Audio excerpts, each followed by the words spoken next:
First at 4, local parents questioning when they would be called if their child did not show up to school.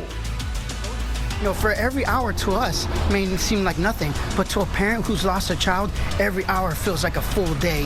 This comes after the mother of Madeline Soto says she did not know her daughter was missing until she tried to pick her up from class at the end of the day. Plus, I just sat there by my sister and started crying, and my mom came in and she told me to call 911, and that's exactly what I did. An exclusive interview with a family now heartbroken and homeless after losing their 6-year-old in a drive-by shooting. How the victim's mother is getting through the grief. Local, live, late-breaking. WESH 2 News starts now. First at 4, an Orlando family left heartbroken and homeless after a drive-by shooting ended the young life of a 6-year-old girl. It's been more than 6 months since Ajilia Hashim died at her home on Poppy Avenue. And for the first time, we're hearing exclusively from her mother, who was also shot, and older sister who dialed 911. They spoke anonymously to WESH 2's Christina Watkins about their trauma, their grief, and struggles to find a safe place to call home. Ajilia's mother started a fundraiser to help them find a new place to live, and you can find a link to it on our website, WESH.com. As for the suspects in this case, Orlando police arrested 5 men in connection to the shooting. Tyreek Nichols, Ricky Bowery, 2 17-year-olds, and 15-year-old Nico Brown, who is charged as an adult. 4 of the suspects are scheduled to be in court later this month. The prime suspect in the case of Madeline Soto remains in the Osceola County Jail on no bond after refusing to make his first appearance over the weekend. He is currently charged with sexual battery and possession of child sex abuse material, but investigators say more charges could be coming. Soto's body was found Friday after she was first reported missing on Monday. Her mother did not know that she was absent from school until she tried to pick her up around 4:30 in the afternoon. As WESH 2's Megan Mulatto explains, one school board member wants the state to make a change. Melendez says there is a policy in place about parents dropping students off on school property rather than nearby.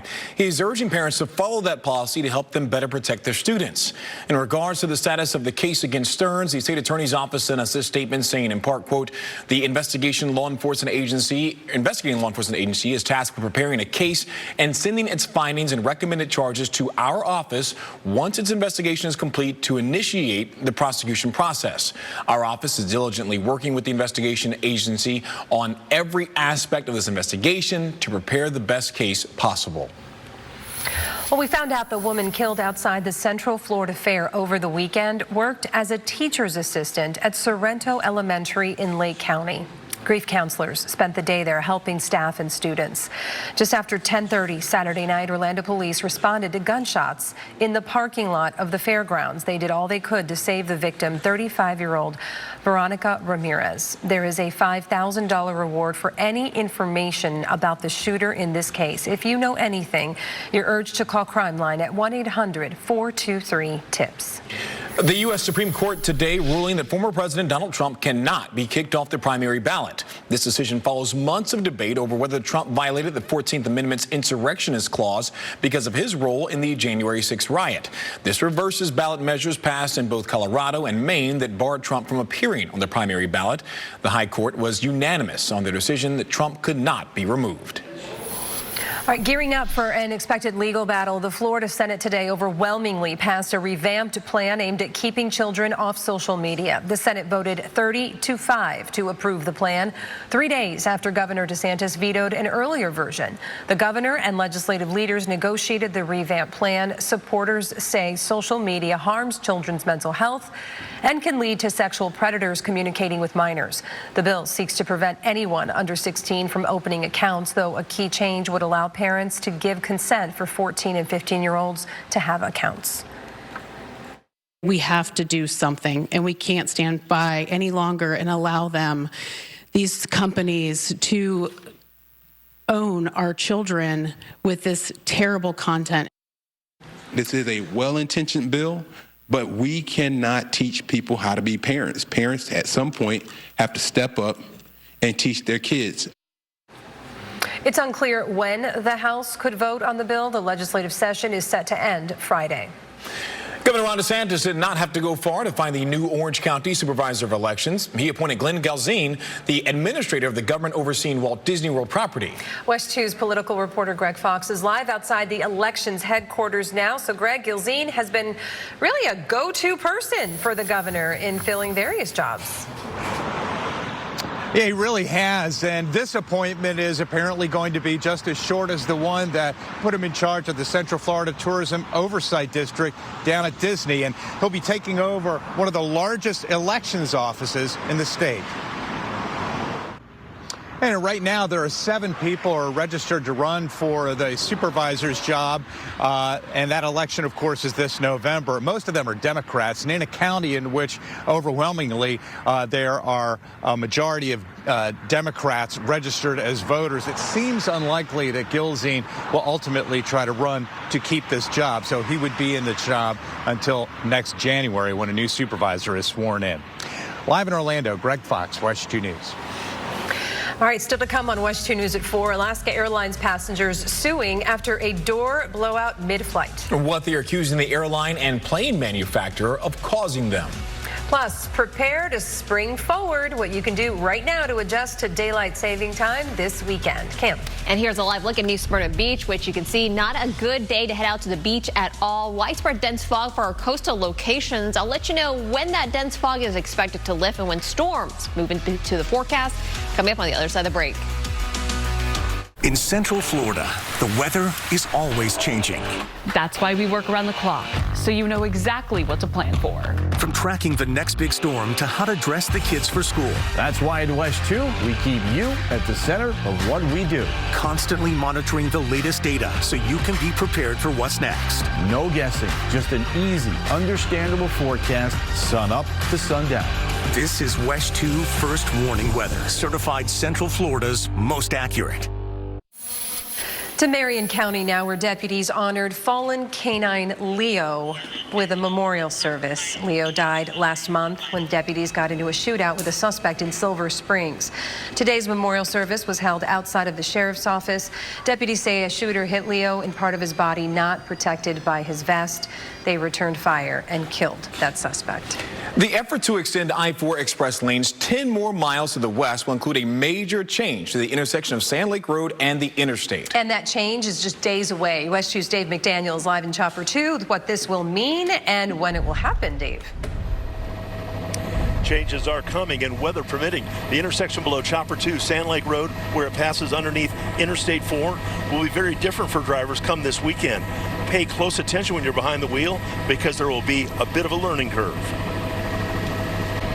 There will be a couple of meetings this week for drivers who want to get additional information on the Sand Lake Road changes. You can log on to WESH.com to get information on those meetings. Reporting live in Chopper 2, Dave McDaniel, WESH 2 News. Happening today in Marion County, the Department of Transportation wants your input on making I-75 better. The goal is to reduce traffic buildup in the area from State Road 200 to State Road 326. If you're interested in having your say, that meeting starts at 6 at the Hilton on Southwest 36th Avenue in Ocala. The merger between JetBlue and Spirit Airlines is no longer taking flight. JetBlue announced that they are ending their agreement with the low-cost carrier. A federal judge blocked the proposed merger in January after the Justice Department sued to stop it from happening, alleging that it would drive up fares. Brightline is expanding its high-speed rail service from Orlando to Miami by adding one more stop along the Treasure Coast. This will be in downtown Stuart. Officials say it may take up to 5 years to open that new station. Brightline connects Central and South Florida with current stops in Orlando, West Palm Beach, Boca, Fort Lauderdale, Aventura, and Miami. Safety on the roads is always a top priority, but especially right now as thousands visit Central Florida for Bike Week in Daytona Beach. Halifax Health says they treated 200 trauma patients last year, and 122 of those were from Bike Week. So law enforcement wants everyone to pay close attention with all the extra bikers on our roads this week. Bike Week runs through Sunday. We need to give a big congratulations tonight to First Warning traffic expert Megan Mackey. Over the weekend, the Central Florida chapters of Mothers Against Drunk Driving named her their Media Champion of the Year. It's in recognition for her efforts to raise awareness about the dangers of impaired driving. In addition to receiving that award, Megan also emceed the Mad Gala at SeaWorld. Awesome job there, right? It's exciting. All right, let's get over to Cam, tracking some temperatures that are a little warmer, and it's a little more humid out there today. That's right. We reached the low 80s this afternoon in Orlando, and depending on where you were, you either saw lots of sunshine or lots of fog. First off, here's a tale of two stories. Inland spots. Here's a live look at the I-4 corridor, seeing beautiful sunshine this afternoon. But folks along the coast, though, really truly saw a different story. Folks along the coast actually saw some really foggy conditions. In fact, here's a look at some of the dense fog that folks saw along the coast here in Marineland. You can see in Flagler County, very, very dense fog, and that is why we have a dense fog advisory in effect for our coastline areas until about 10 o'clock tomorrow morning, because how overcast and foggy conditions will be as we go through the day. Here's a look at temperatures. Right now it is warm, currently 79 in Orlando, 80 right now, Kissimmee, 77 in DeLand. Taking a look at our first warning radar, it is quiet out right now. Dry conditions across our area, but that is going to change as we go into the evening for some folks. Could see a very, very isolated rain shower later on this evening around 6 to 7 o'clock, mostly for areas west and southwest of Orlando. Just a slight chance of rain. I think most locations will actually remain pretty dry for tonight. Here's a look around 10 o'clock, mostly cloudy conditions, and then tomorrow morning starting off in the low 60s here across the board. 64 tomorrow in Orlando, 64 in Leesburg, 62 tomorrow in Leesburg. We are going to see afternoon highs climb into the low 80s tomorrow, so even warmer for inland spots. Our coastal areas mostly upper 70s to low 80s for your highs. We are looking at a muggy start to tomorrow morning, a mix of sun and clouds by late morning, and then scattered showers and thunderstorms for tomorrow afternoon as we are tracking our next big weather maker that will be moving in midweek. Impacts expected to be rain showers, cloudy conditions, and breezy conditions. Timing of this next weather maker tomorrow through Wednesday, and we're actually watching the potential for an isolated severe thunderstorm or two late Tuesday night into Wednesday morning. Behind that, though, the front moves down south by Thursday. Drier conditions for late weeks, so Thursday and Friday is actually looking really nice, and so's most of the weekend. Saturday, look at how warm it's going to be. 88 degrees on Saturday with an isolated rain shower or two. Sunday, a higher rain chance, mostly cloudy, but still pretty warm with our next front moving in. And behind that next front over the weekend on Sunday, look at that nice drop off in temperatures for next week. Highs on Monday only in the mid 70s and noticeably cooler with overnight lows in the upper 50s by Monday morning. Again, we've got a soggy setup this week, tomorrow and Wednesday. Coming up in the next half hour at 4:47, I'll show you the timing of the rain and when we could actually see some strong storms in the forecast over the next 72 hours. Coming up on the coming up in the 4:30 half hour. First warning weather on WESH 2 is sponsored by Ben Franklin Plumbing. Today's show's Hoda Copy. Oh, I think he's already passed you. I mean, a little bit. I mean, he couldn't anchor a newscast. No, he could not. I could not score 40,000 points. Right. We all have our talents. Coming up in our next half hour, a crackdown on Greek life at a major university. I was very shocked that something like this would happen. Yeah, why dozens of fraternities and sororities are suspended tonight. But first, puffins. It's a bird that hangs out as far north as Greenland, but somehow one ended up down here in Volusia County. I'm Michelle Meredith with WESH 2 News. I'll explain what scientists think happened coming up. WESH 2 News continues. An Atlantic puffin, like this one, there it is, rescued in Ponce Inlet over the weekend, has died at a local animal sanctuary. WESH 2's Michelle Meredith explains why it's so unusual to see even one of these birds here in Florida. And get this, recently puffins have been found as far south as Miami. The former chief financial officer for the Trump organization pleaded guilty to perjury today. Alan Weisselberg admitted to lying about the size of former President Trump's triplex apartment during testimony in Trump's civil fraud trial. The district attorney recommends he serve 5 months in jail. He'll be sentenced next month.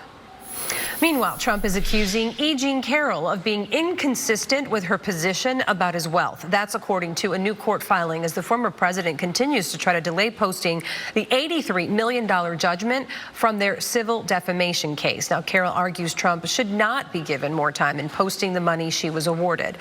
A final verdict was made February 8th, giving Trump 30 days to post a bond to appeal. Trump had asked the judge previously for additional time in posting the bond while he appeals the verdict, or to allow him to post a lesser amount. More than a dozen states are gearing up for Super Tuesday. While former President Trump is leading in every poll and has a large number of delegates, NBC's Alice Barr reports Nikki Haley is coming off of a win. A reminder, Florida's presidential preference primary is on Tuesday, March 19th. Only registered Republicans will be able to give their presidential preference. There's no Democratic presidential primary because the party's only candidate in Florida is President Biden. However, there will be some local races on the ballot for both parties to vote on. The 22-year-old Air National Guardsman accused of leaking classified documents online has pleaded guilty. Today, Jack Teixeira pleaded guilty to all 6 counts he faced under the Espionage Act.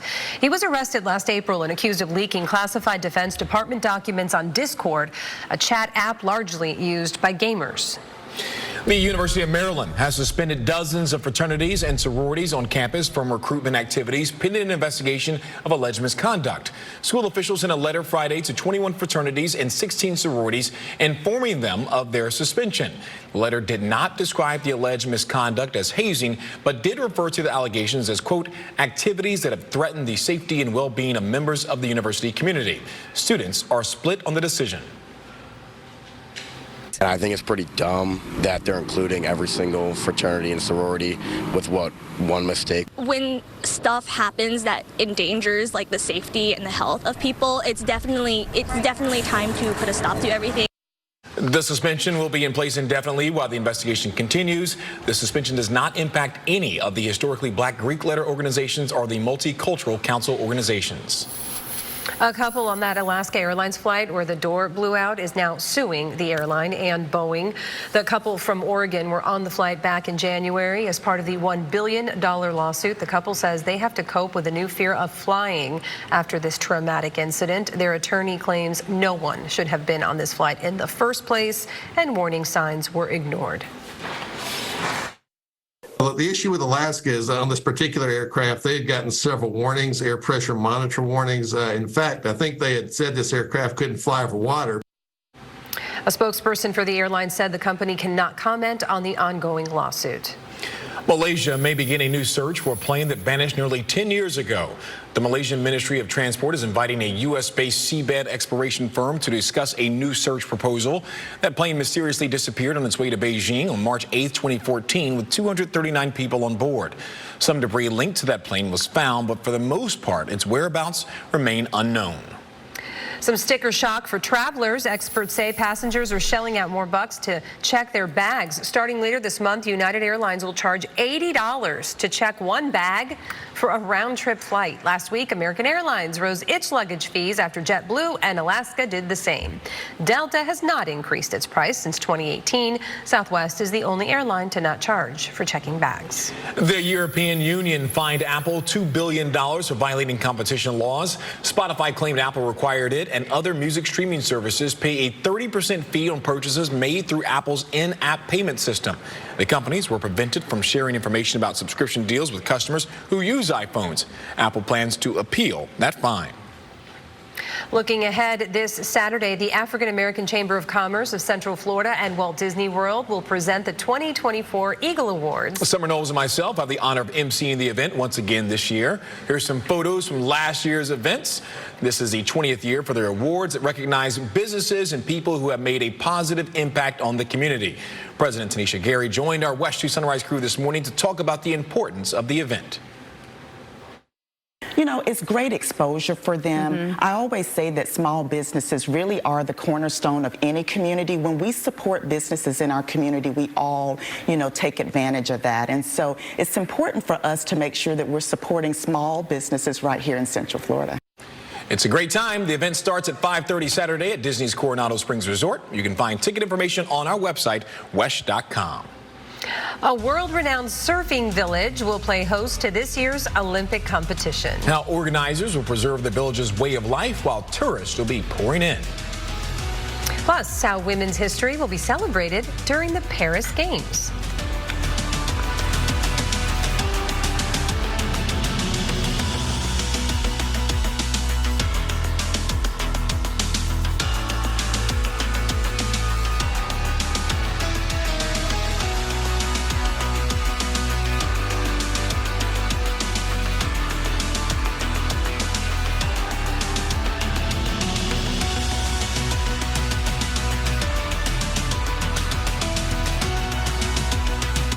Closed captioning is sponsored by Rubenstein Law. Injured? Call 1-800-FL-LEGAL. The Paris Olympics will make history this summer, being the first to have the same number of male and female athletes. Organizers will celebrate this milestone in a number of ways. As Amy Lou shows us, women's history runs deep through France and its past Olympics. The International Olympic Committee is also spotlighting gender equality during the opening ceremony by encouraging each country to have one male and one female athlete to carry the flag. A village in Tahiti has achieved world-renowned status among surfers and will be home to the 2024 Paris Olympics. I think I need to go cover this for everybody. Right? The island in French Polynesia is an overseas territory of the European Union. The decision to host part of the games there has created unprecedented challenges for the small community. Locals have long cherished the way of life connected deeply with nature. Olympic organizers are trying to adjust their plans to serve the local environment. Most of the Olympic housing will be within the homes of locals, with athletes accommodated on a cruise ship nearby. Still, many locals feel their village has something special that it needs to protect. We're happy to receive those people over here. We're very happy because we have to share this wave. This wave is so special, you know. We have to share it. But be careful of not doing bad thing on the environment. Most islanders are in favor of the games, economic benefits it could bring, and the standing that it will give their little corner of French Polynesia. We should do team coverage, and I'll go with you. We volunteer as tribute. Can't Now do that you know. Daylight saving time is this weekend, and there are some things you can do now to prepare to spring the clocks forward. Start by going to bed and waking up earlier each day leading up to Sunday. Okay, let's tell all our kids that. Sure. Okay. Doctors say the body can more quickly adapt to 5, 10, 15 than 20 to 30 minutes of an earlier to bed, earlier to rise routine than an hour all at once. Also, adjust the timing of other daily routines like meals, exercise, and medications. They're all unconscious time cues for your internal body clock. Prepping in advance is especially beneficial for teenagers and night owls. Younger children tend to adapt better, so they may need just fewer days to adjust. If you can't start right now, starting an earlier to bed routine of 15 to 20 minutes each day for at least 4 days in advance will work as well.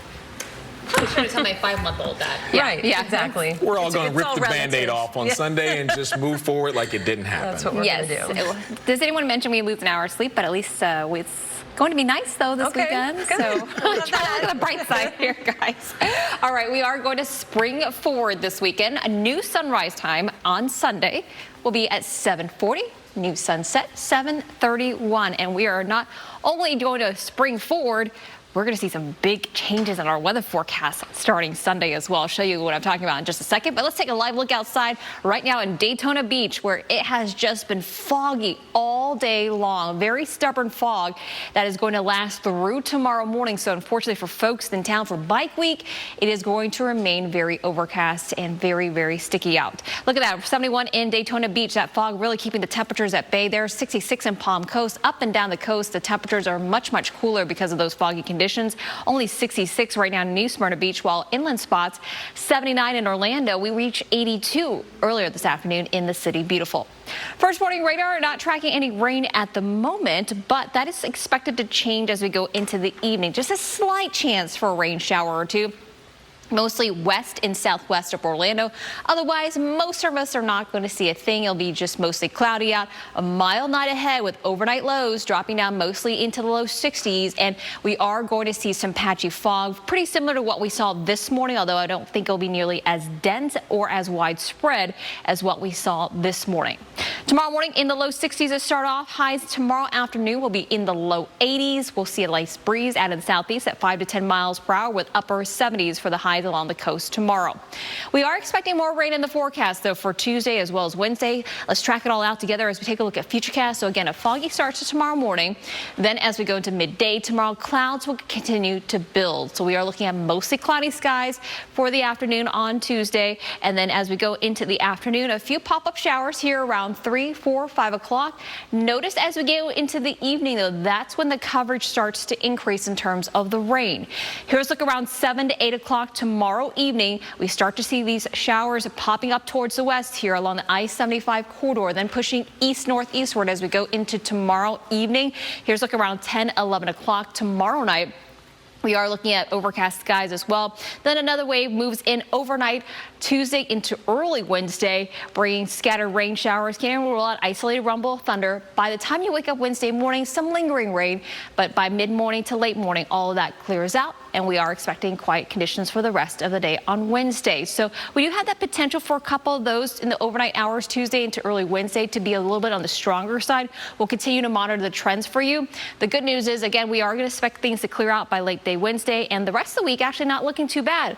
Friday, nice and sunny for those of you heading out to bike week. So Saturday, not too bad, late evening showers. Sunday, a bit cool out with a cold front moving in. So with that cold front moving in on Sunday, not only are we going to see the rain as we start off of the first day of daylight saving time, but next week behind that front, noticeably cooler temperatures with highs only in the mid 70s. Coming up at 5, Chief Meteorologist Tony Manolfi will show you how much rain we can expect this week coming up.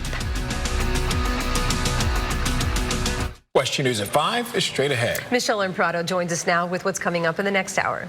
Guys, a bill that would ban kids under 16 from social media in Florida passed a major hurdle today. The new revision in the proposal that helped it pass the Senate. Plus, the new information we've learned about the woman shot and killed outside of the fairgrounds this weekend. And a WESH 2 exclusive. Our Christina Watkins sits down with the family of a little girl killed in a drive-by shooting to talk about the heartbreaking months that have followed and why they're struggling to find a safe place to live. Closed captioning is sponsored by 1 Hour Heating and Air. Welcome to Bay Hill, where some of the biggest names in golf history have played, and home to the Arnold Palmer Invitational. Join us as we take a look at the legacy of this iconic tournament and its continued impact on Central Florida. WESH 2 Sports presents the Arnold Palmer Invitational, Thursday at 7:30, sponsored by Mullinax Ford.